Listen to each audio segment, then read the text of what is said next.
All right, I'd like to thank Anna and Dr. Stone and the organizers of the meeting for allowing me to share some updates in our AAV-mediated gene replacement in a large animal model of Krabbe disease. It's been a few years since I've been here, so this feels a bit like a reunion.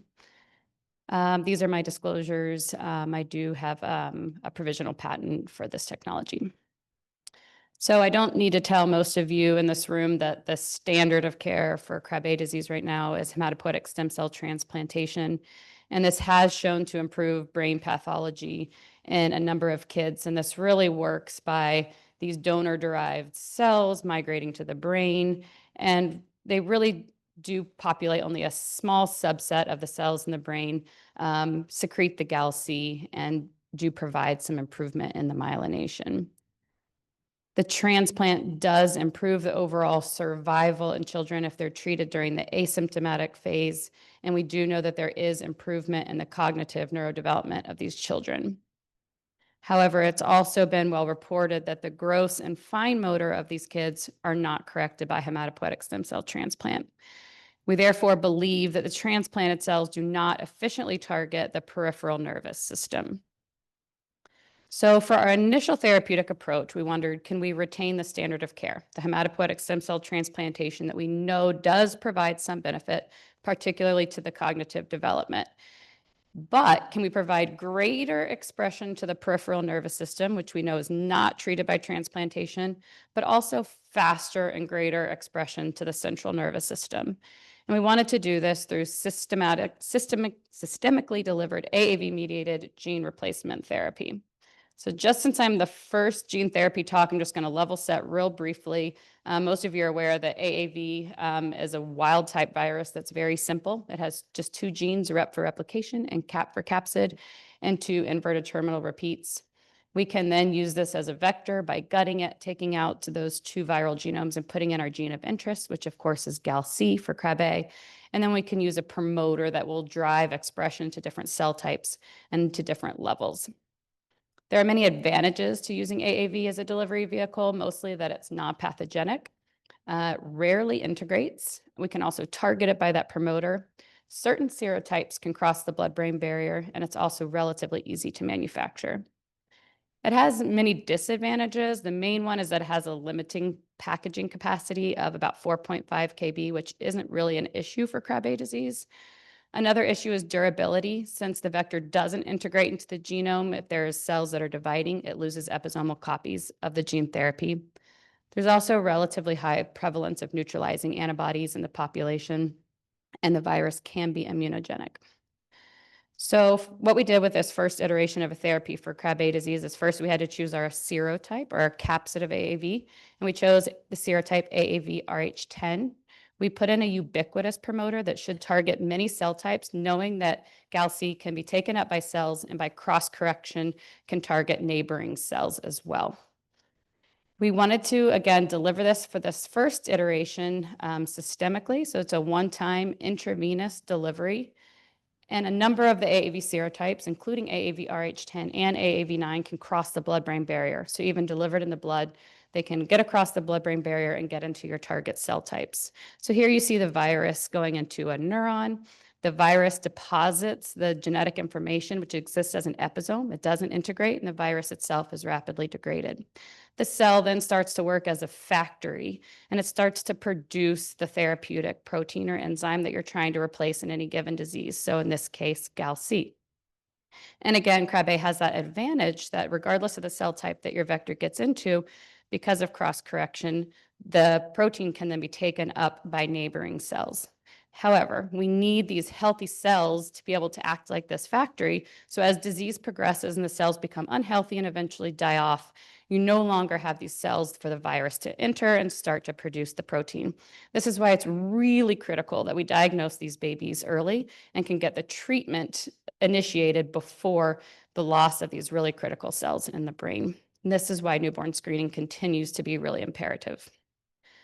So for this first therapy, it was first attempted in a naturally occurring mouse model of Krabbe called the Twitcher mouse, and this was done in David Wanger's lab. And really the only take home I'm going to show from this is that he tried multiple doses of the gene therapy.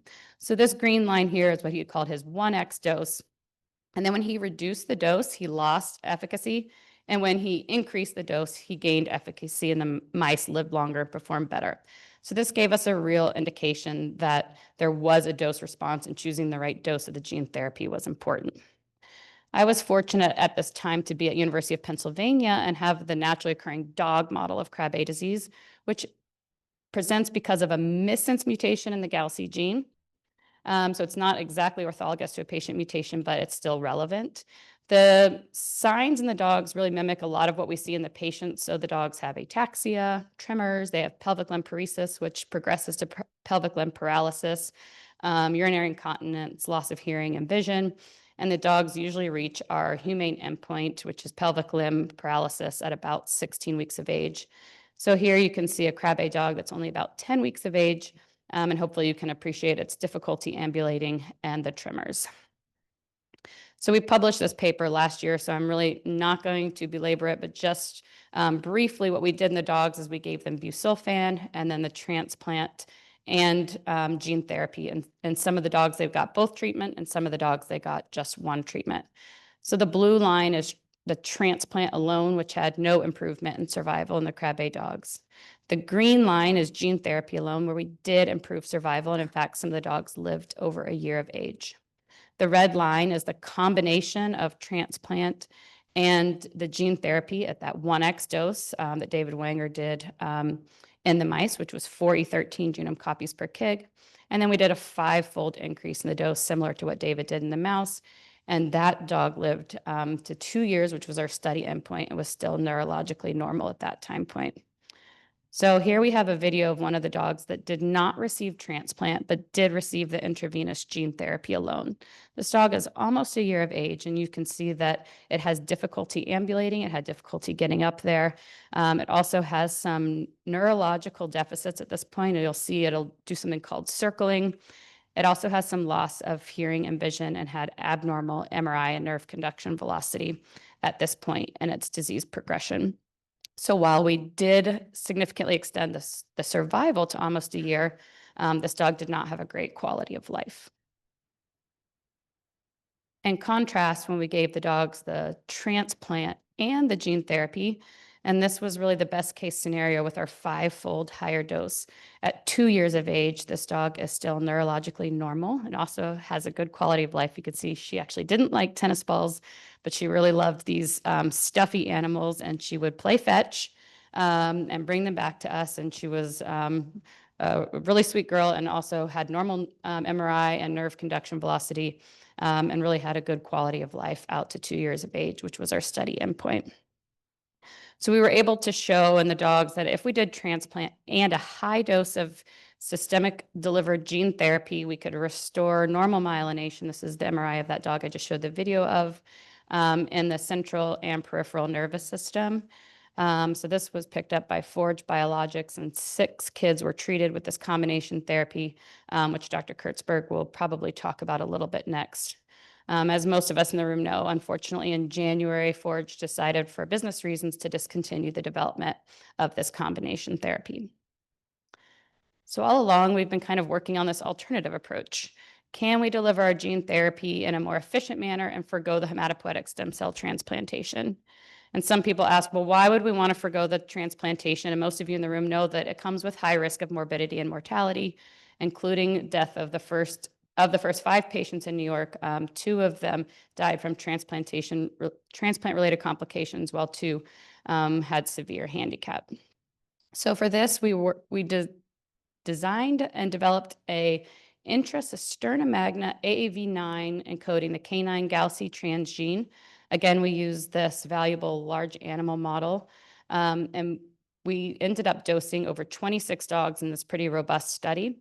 This initial study was published in JCI, so I won't go into all the details, but what we found is that when we delivered the gene therapy pre-symptomatically, when the dogs were only 2 weeks of age with a high dose of 1E14 vector genomes, all dogs were still alive at the study endpoint, which was over 100 weeks of age. If we delayed the treatment to 6 weeks when they were symptomatic, we lost efficacy, but we still had some dogs alive over a year of age. But if we reduced the dose and delayed the treatment, there was really no improvement in the survival of these dogs. So this told us that it was critical not only to treat early, but also with a high enough dose of the gene therapy. And if we did that, we could restore the normal myelination and normal GAL-C levels. So one thing we were really kind of concerned about in this study is if we gave one-time gene therapy to the CSF, could we really restore the peripheral nervous system, which we know is one of the deficits of the transplant. And we followed these dogs out to over 3.5 years. And we decided to do a study endpoint of 4 years, mostly because our R01 ended. But these dogs all showed relatively stable and normal nerve conduction velocity, which is around 50, out to the study endpoint, which was really exciting. So one-time treatment into the cerebrospinal fluid was able to normalize nerve conduction velocity out beyond 3.5 years of age. One thing that we did have come up that we didn't necessarily anticipate was that we had 2 of the dogs in our long-term cohort. We had 6 dogs total in that cohort. 2 of the dogs ended up developing megaesophagus and had a risk of aspiration pneumonia. So we humanely euthanized these dogs at 2.5 years of age. However, just to show a video that they were still neurologically doing great at that time. So we do think that perhaps the gene therapy didn't completely correct all of the autonomic nervous system. And we have seen this in other animal models, and we were able to detect some globoid cells in some of the autonomic nervous system structures that we looked at. But the other 4 dogs, we followed out to that 3.5, 4-year time point. And when we took these dogs down, it was a little bit surprising because they were all running around, that some of the dogs had what we're calling these plaques or demyelinating lesions in a really kind of focal area of the white matter. So what we did is we took really precise punch biopsies of these lesions or plaques, and we analyzed them for GAL-C activity, and we saw that in the plaques there was a reduction in the GAL-C activity, and more importantly, there was an increase in the cycosine in these plaques. This happened in half of the dogs. So if you see 3 of the dogs had the elevated cycosine, but 3 of them are down here and really had less profound lesions and did not have that elevated cycosine. So we believe that we're having these kind of focal lesions that we're having a reduction in GAL-C and a resurgence of cycosine. We also studied these plaques for neuroinflammatory markers, and we saw that there was infiltration of astrocytes by GFAP, microglia by CD68, and we also saw a reduction in myelin basic protein in these plaques compared to the surrounding areas. However, this was not widespread throughout the central nervous system. So it was really, we found it in the areas mostly of the centrum semiovale and the internal capsule where pathology really initiates in this animal model. However, the cerebellum, which is really close to that intracisterna magna injection point, there was no pathology. We had a veterinary pathologist blindly score these, and the animals that had the highest kind of pathological severity scores were the same animals that had the highest cycosine by our biochemical assay. And again, if you look at the area of the cerebellum, it was completely devoid of pathology. We also measured CSF cycosine in these animals to try to use a biomarker. And we saw that one animal really had an uptick of CSF cycosine at about 120 weeks of age. And this corresponded, and this was the animal that had by far the highest cycosine in the brain. So this does tell us that our CSF biomarker is likely a reliable indicator of what's happening in the brain pathology in these animals. So, like I said, we were a little bit surprised by this because when we ended the study, the dogs were still running around normal. So here are videos of a dog on your left that had the elevated cycosine in the plaque, and then the dog on your right did not have elevated. It was one of those 3 that did not have elevated cycosine in the plaque. So while we're seeing this area of pathology and elevated cycosine, we're not exactly sure of the clinical relevance, at least the dogs were performing well on their neurologic exam. We could detect a hyperintensity on MRI in these dogs in this area. So what we believe is happening is that initially when most cells are corrected, if a dividing cell loses AAV but receives GAL-C from a neighboring cell, we can kind of maintain this corrected area. However, as more cells divide and AAV and the number of AAV copies is lost, we get this uncorrected cells and immune cells recruit, and this leads to this resurgence of disease. In the dogs, that centrum semiovalle and the internal capsule is where we know the pathology initiates. So even though we treated them at 2 weeks of age, there might have already been pathology established there, and we might not have been able to ever really restore correction in that population. So it might have been a vulnerable population that was never fully corrected. And that's why we had this kind of resurgence of disease in that area, whereas the cerebellum really did not have any pathology even out to 4 years of age. So what is the status of this program? So most of you know that we licensed this program to a company called Neurogene in 2018. We held a pre-IND meeting with the FDA that year, conducted mouse and non-human primate IND-enabling toxicology studies, and wrote the IND.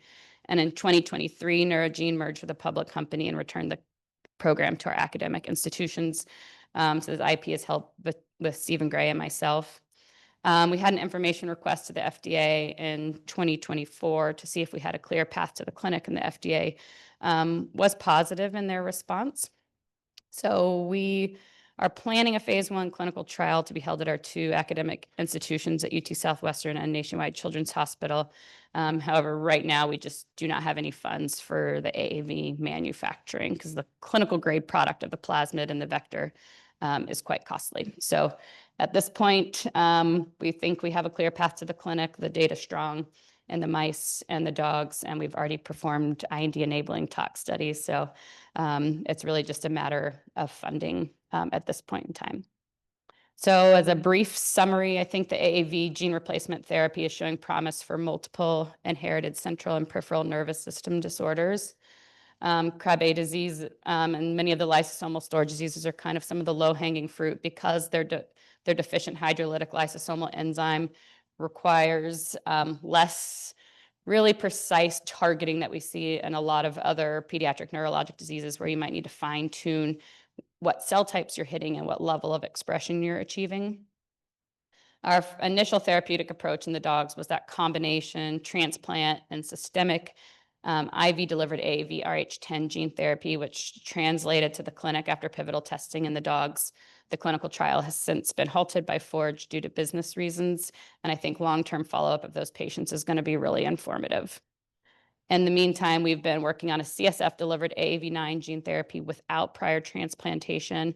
We've completed preclinical studies in the dog model out to 4 years, and final IND-enabling studies are underway. 2 dogs did have insufficient targeting of the autonomic nervous system, which resulted in megaesophagus, and we put them down due to a risk of aspiration pneumonia. And then in the other 4 dogs that we allowed to follow out to 4 years of age, some of the dogs, half of the dogs, had areas that we think is a reemergence of pathology and some susceptible areas near the centrum semiovalle and the internal capsule. However, those dogs still clinically looked pretty good, so we don't know the real relevance of this. This is my lab group now at Nationwide Children's Hospital. We have a lot of collaborators. A lot of people in this room have been really instrumental to trying to get some of these tissue galci and cycosine. So thank you all that have helped with this project along the way.